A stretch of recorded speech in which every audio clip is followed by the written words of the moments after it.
pensando que esse moleque vai ser gordo. Esse menino vai engordar tanto. A pobre não é igual lá, mas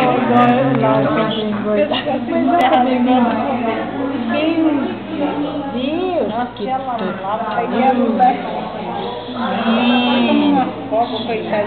prática de pegar com a mão, assim, fica boiando.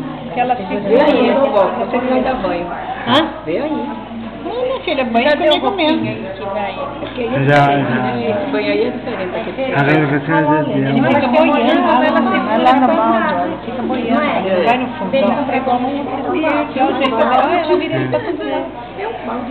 Gente, ele fica boiando. Melhor um balde do que uma banheira, né? Acho que é bom você comprar um balde. Aí eu já fico devolve.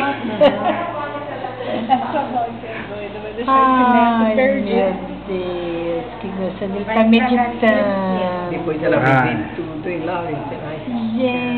Tá chamando. Que gracinha. Vai lá. Parece um franguinho. Agora ele é capaz de chorar. Saiu da água. E o pezinho roxo. Ai, gracinha. Será que é? Já saiu?